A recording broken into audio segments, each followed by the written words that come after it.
Power anime, super natural anime. இந்த எல்லா அனிமீஸ்லையுமே வந்து பார்த்தீங்கன்னா ஹீரோ அண்ட் வில்லன் இவங்களுக்கெல்லாம் பவர் கிடைக்கிறதுக்காக ஏதாவது ஒரு சோர்ஸ் இருக்கும். அந்த மாதிரி ஒன் பீஸில் இருக்கக்கூடிய ஒரு பவர் சோர்ஸ் தான் டெவில் ஃப்ரூட்ஸ். அதாவது இந்த டெவில் ஃப்ரூட்ஸை சாப்பிட்றவங்களுக்கு சூப்பர் நேச்சுரல் பவர்ஸ்லாம் கிடைக்கும்.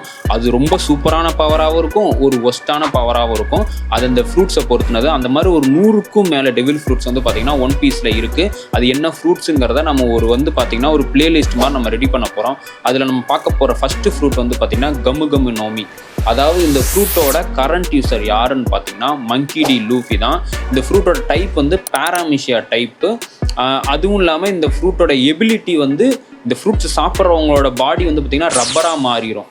அதாவது இப்போ லூஃபி வந்து கியர் 5 வரைக்கும் அன்லாக் பண்ணி வச்சிருக்காரு. இப்போ இந்த கியர் 5ல் வந்து பார்த்தீங்கன்னா இது பேராமிஷியா டைப் கிடையாது, மித்திக்கல் ஜோன் டைப்பும் இது இருக்குன்னு இருக்காங்க. அதாவது சன்கார்ட் நிக்காவாக அவரால் டிரான்ஸ்ஃபார்ம் ஆக முடியும். ப்ளஸ் அதுவும் இல்லாமல் சுற்றி இருக்கிற சரௌண்டிங்ஸ் எல்லாத்தையுமே வந்து பார்த்திங்கன்னா லப்பராக மாற்ற முடியும். அப்படி மாற்றி தான் கைடோவை பீட் பண்ணியிருப்பார். இதோட ப்ரீவியஸ் யூசர் யாருன்னு பார்த்தீங்கன்னா ஜாய் பாய். அதாவது 900 இயர்ஸுக்கு முன்னாடி இருந்த ஃபஸ்ட்டு பைரட் அவர் தான். ஈமோ அந்த மாதிரி இதெல்லாம் இப்போ கனெக்ஷன் பண்ணி கொண்டு போயிட்டுருக்கிறாங்க. ஸோ இந்த மாதிரி 100கணக்கான டெவில் ஃப்ரூட்ஸை பற்றி ஒரு சீரீஸ் மாதிரி நம்ம பண்ண போகிறோம்.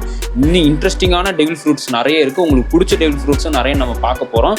எல்லாத்தையும் பார்க்குறதுக்காக ஸ்டே டியூன்டாக இருங்க, சப்ஸ்கிரைப் பண்ணிக்கோங்க. இந்த மாதிரி நிறைய டெவில் ஃப்ரூட்ஸை பற்றி பேச போகிறோம், நிறைய அனிமீஸை பற்றி பேச போகிறோம்.